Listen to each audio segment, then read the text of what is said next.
partir de agora, passando a limpo as notícias do dia no Brasil e no mundo, está no ar o Jornal do Boris.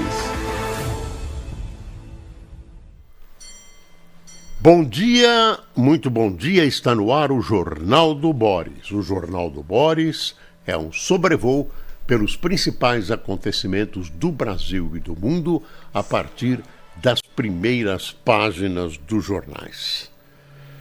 As primeiras páginas dos jornais hoje gritam um acontecimento terrível. O ato terrorista antissemita ocorrido, olha o globo, ocorrido numa praia em Sydney, na civilizada Austrália. Um grupo de judeus da comunidade judaica de Sydney estava comemorando uma festa tradicional religiosa judaica, uma festa de alegria, né, numa praia, essa praia, e repentinamente foi alvo de um tiroteio absolutamente brutal, violento, um tiroteio que se destinava a matar quem estivesse presente. Terroristas, pelo menos um pai e filho, um terrorista foi morto, eu não sei se 2, 15 pessoas foram vítimas, pelo menos é o que se fala até agora, 15 na Austrália. O evento chama-se Hanukkah, uma festa alegre, e por isso aproveitou-se para fazer um evento chamado Hanukkah na praia. É uma festa de suma alegria, que tem uma característica muito mais de festa do que de religião. Mas é uma festa religiosa, não é uma festa devocional, onde o pessoal faz orações, nada. É uma comemoração. Está aqui. Atiradores eram pai e filho. O ato antissemita é o maior ataque a tiros no país em 3 décadas. Vítimas tinham entre 10 e 87 anos. Eu vou ler isso aqui, depois eu dispenso você da leitura dos outros jornais. Em ataque antissemita, 2 atiradores, pai e filho, abriram fogo ontem sobre uma multidão reunida na praia de Bondi, em Sydney, na Austrália, para celebrar o Hanukkah, uma das datas mais importantes para o povo judeu. Foram mortas 15 pessoas, incluindo uma criança, e outras 42 feridas, várias em estado crítico. 2 artefatos explosivos foram encontrados em um carro usado pelos terroristas, cujas idades não foram reveladas. O pai de 50 anos morreu e o filho de 24 está sob custódia. As autoridades da Austrália monitoravam um dos atiradores. Governos e entidades condenaram o ato. Inclusive o presidente Lula mandou uma mensagem explícita, né, horrorizado, mostrando-se horrorizado com o que aconteceu e dando o seu abraço à comunidade judaica. Veja a foto, terror estampado. Havia gente que não tinha nada a ver com o Hanukkah, que estava lá na praia, usando a praia de Sydney, na Austrália. Enfim, um ato antissemita. O antissemitismo é uma coisa que... Antissemitismo é o ódio aos judeus. O ódio aos judeus é uma coisa que vai e volta, renasce.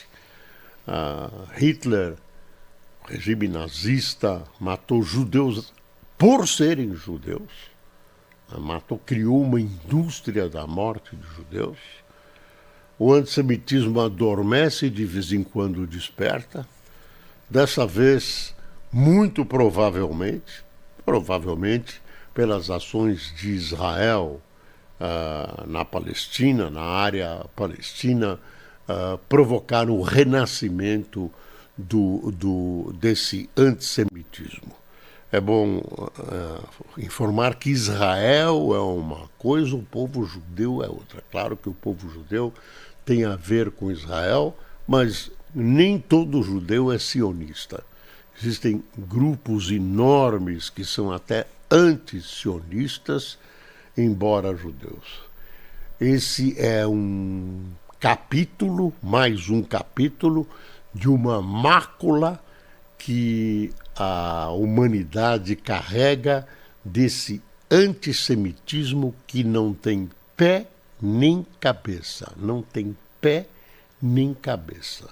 Formam-se lendas, formam-se narrativas sobre judeus, formam-se calúnias, e aí simplesmente a decisão é matar judeus.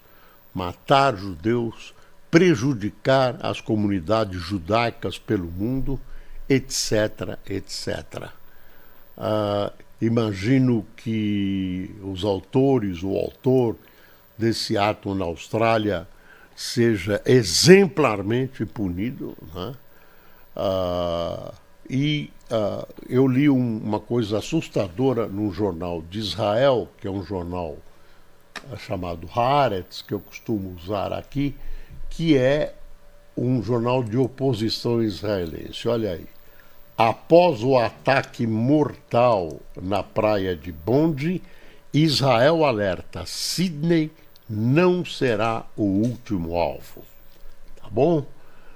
Bandeiras do ISIS supostamente encontradas no veículo do atacante em Sydney.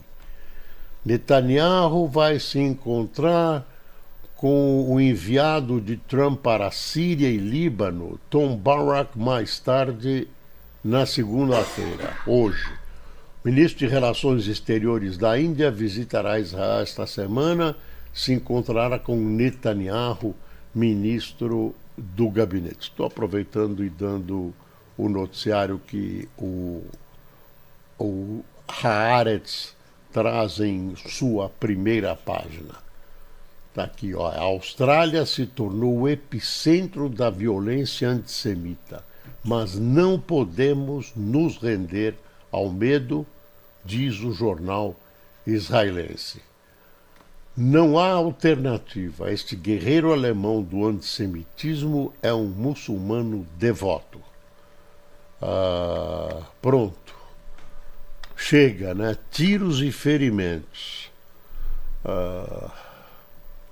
É uma coisa dolorosa, uma coisa gravíssima, né? Mas que existe desde antes da existência de Israel. O Holocausto provocado pela Alemanha de Hitler aconteceu quando Israel não existia. Então, atribuir isso à ação só de Israel não é correto. Claro que dessa vez esse despertar, eu repito, este despertar do antissemitismo tem a ver com a ação do governo Netanyahu, não de um povo como o povo judeu. O povo judeu não pode responder por fatos pretéritos, por fatos que, infelizmente, o passado nos traz. É um horror, especialmente para mim, que sou da comunidade judaica brasileira. Sou judeu brasileiro e, não como judeu, mas como ser humano, sinto gravemente o que aconteceu. Como sinto a morte de palestinos inocentes, como sinto as mortes que estão ocorrendo no Iêmen, no Sudão, em outras partes da África, né? Como atentados a grupos raciais, a grupos étnicos, ao racismo. Quando será que o mundo vai acabar com essa chaga, essa brutalidade, esse horror chamado racismo, do qual o antissemitismo faz parte, né? é porta-estandarte, é um dos porta-estandartes do racismo mundial. Do racismo mundial. Quer dizer, judeus, seres humanos, como quaisquer outros, são atacados por seres judeus. Eu não posso esquecer também do povo cigano, que foi alvo da morte provocada pelo nazismo, né, e que é perseguido hoje no mundo todo. Mas, infelizmente aconteceu em Sydney, na Austrália, a civilizada e branca Sydney, na Austrália. Na Austrália. Isso é uma vergonha. Isso é uma vergonha. Odiar alguém apenas por sua etnia, odiar alguém apenas por sua cor, odiar alguém apenas por sua religião, odiar alguém que pensa diferente da gente. Isso é uma vergonha. Dói, dói. Está aqui a Folha. Ataque terrorista mata 15 e fere 40 na Austrália em celebração judaica. O Estadão fugiu dessa manchete. O Estadão preferiu. Governo Lula cria 4.100 cargos de confiança e país bate recorde. Bate no nosso bolso.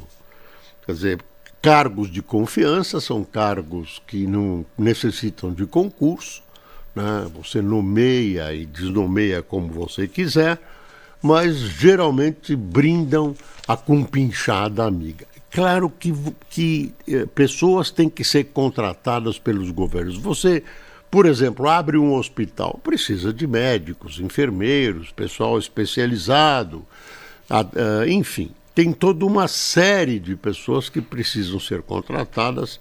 Claro que isso se justifica. Agora, desculpe, eu continuo gripado. 4.100 cargos de confiança, no momento em que o país precisa parar de gastar, não adianta, continua gastando. O país não, o governo Lula. Como é que o governo explica isso? Está aqui a explicação. O governo alega que as nomeações vêm da reorganização de ministérios em 2003 e os novos comissionados não geram novas despesas, pois houve transformação de cargos que estavam vagos ou obsoletos. Gente, vai confirmar, vai conferir essa informação. Aqui em cima o Estadão mostra uma defesa com reviravolta no pênalti. Corinthians vai à final da Copa do Brasil. Corinthians jogou com o Cruzeiro ontem em Itaquera.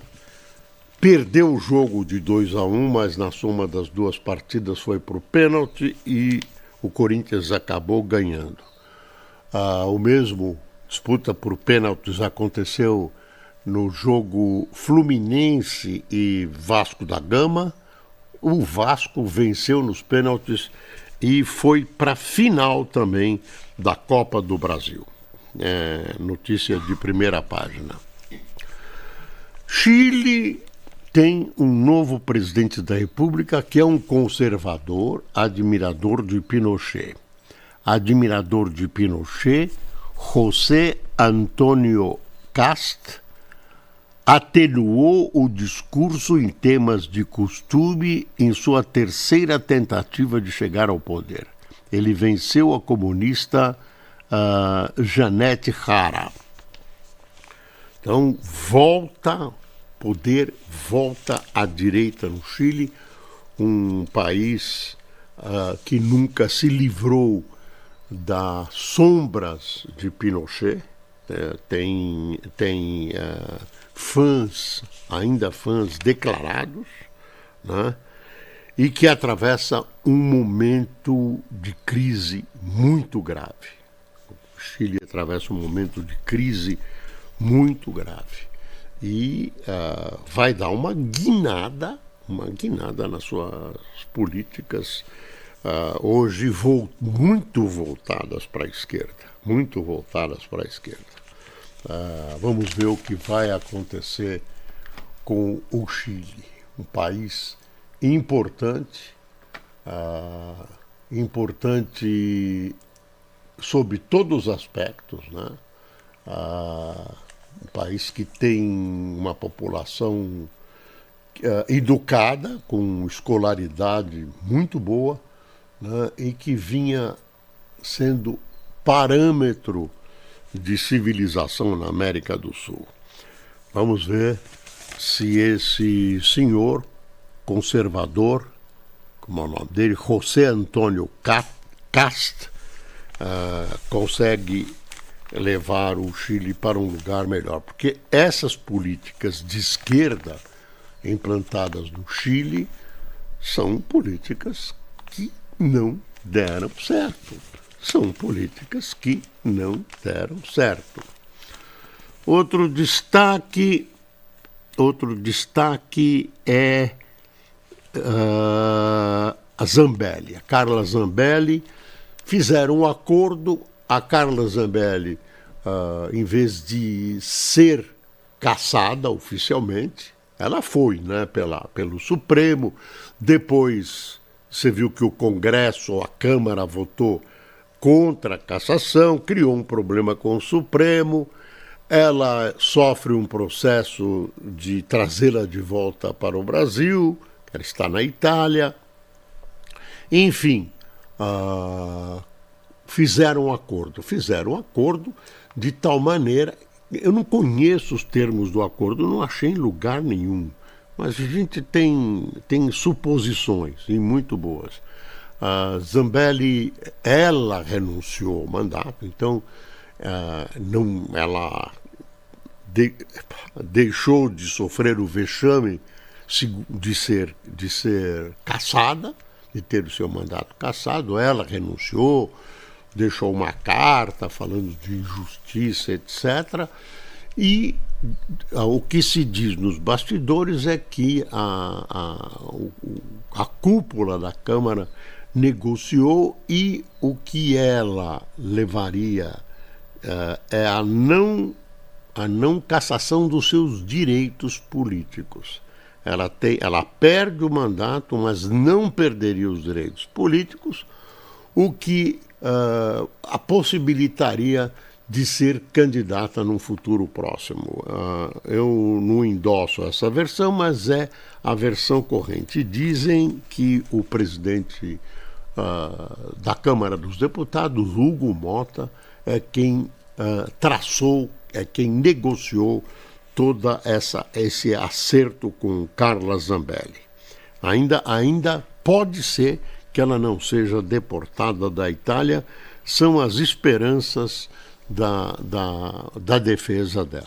Olha aqui, a Folha publicou uma sequência de uma pessoa na praia, né, tirando a arma das mãos. É esse senhor de branco aqui, essa pessoa de branco, tirando as mãos da arma de um dos terroristas. Está vendo?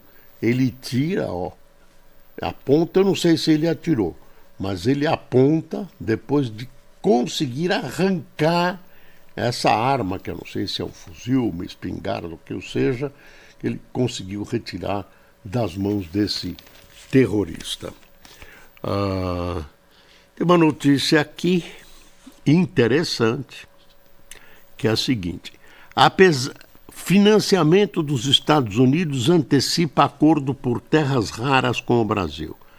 Apesar de os governos brasileiro e americano ainda não terem fechado um acordo sobre minerais críticos, duas mineradoras com projetos avançados de terras raras do Brasil já selaram contratos de financiamento que podem levar os Estados Unidos a ter vantagem no recebimento de suas produções. Diminui assim Diminui-se assim, porém, o poder de barganha do Brasil, que abriga a terceira maior reserva de terras raras do mundo. São metais que se destinam, substâncias que se destinam a fabrico de peças estratégicas, foguetes, espaçonaves, bombas, etc, etc. Deixa eu ver aqui.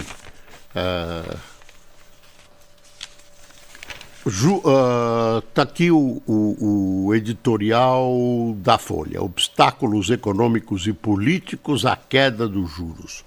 Copom mantém Selic em 15% e deixa dúvida quanto ao início da redução.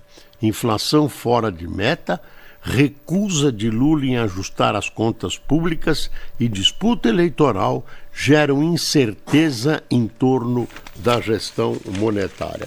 Não tem muito o que discutir, não quer porque não quer, nunca quis. Falta de luz em São Paulo tem sido frequente e longa mesmo sem eventos climáticos. Sem eventos climáticos. Quer dizer, a Enel é um problema.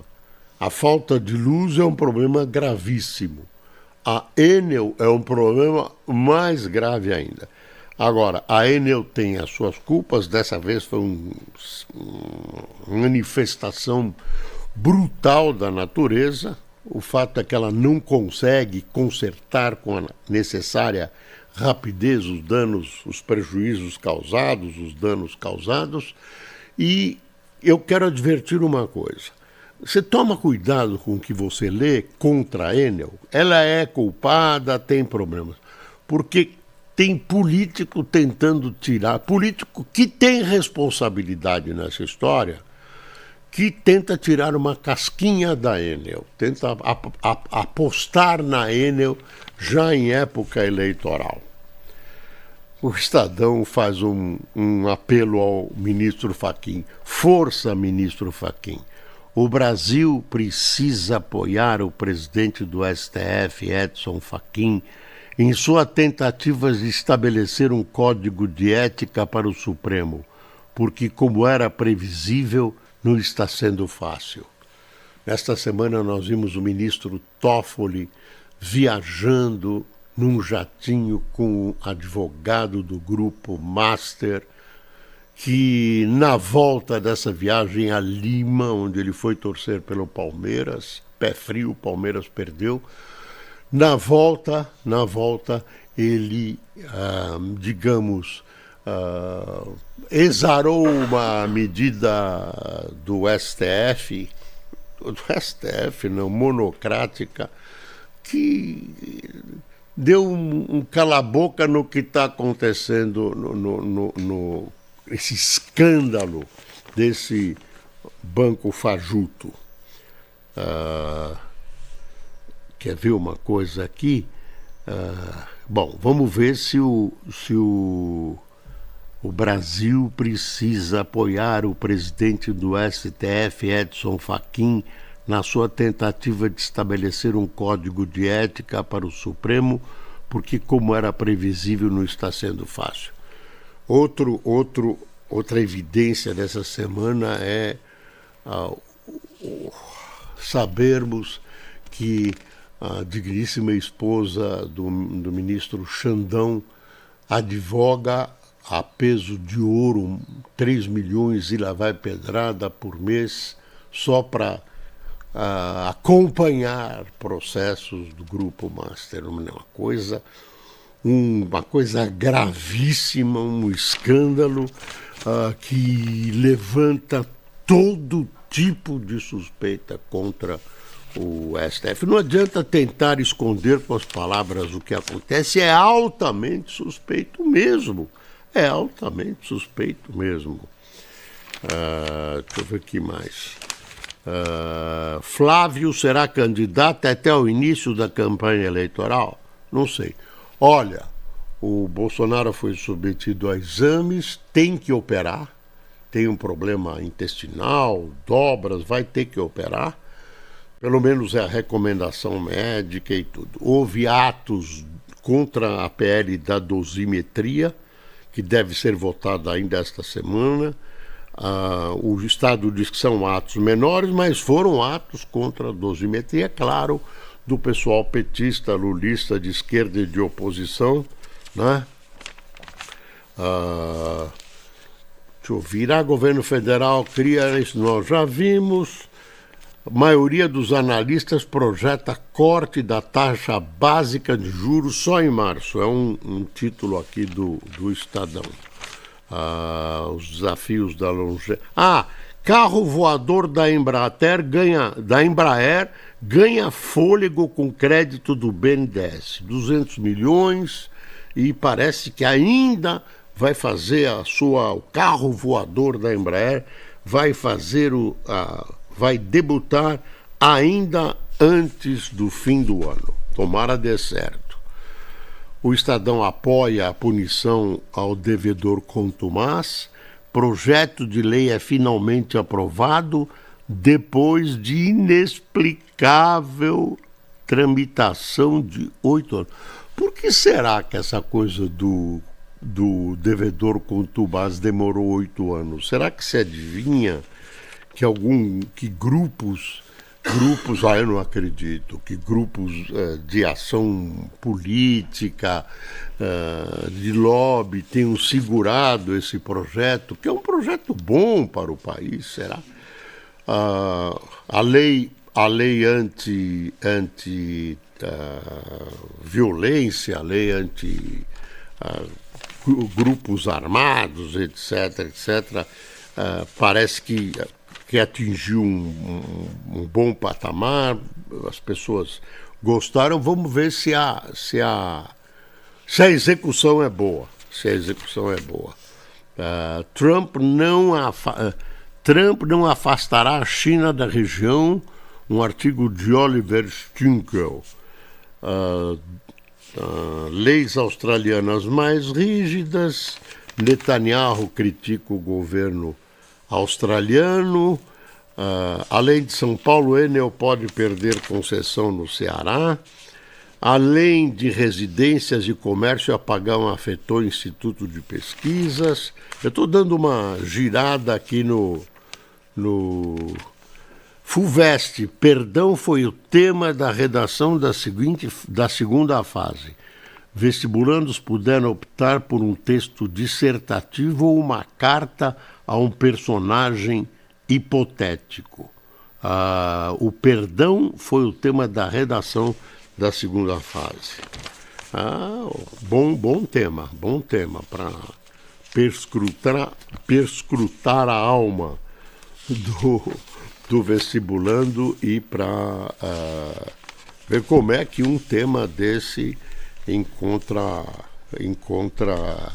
qualidade, né? Num momento tão difícil como esse para o vestibulando. Teve um acidente com Roberto Carlos no Cadillac, numa gravação de especial da Rede Globo. O Cadillac rodou para trás, ele estava no carro, ele ficou uns minutos no hospital, freio de carro que o cantor dirigia falhou e 3 carros foram atingidos e mais 3 pessoas tiveram ferimentos graves. Nossa, que horror. Mas o Roberto Carlos está bem, nada com ele. Deixa eu ver o que mais aqui. A Gazeta do Povo, debate é entretenimento. Como 1 contra 20 transforma disputas ideológicas em vídeos virais. A França protestou contra a tentativa de se assinar ainda sábado o acordo da União Europeia com o Mercosul, seria sábado. Vamos ver o que acontece. A França está pedindo adiamento. Quem tomou cafezinho conosco?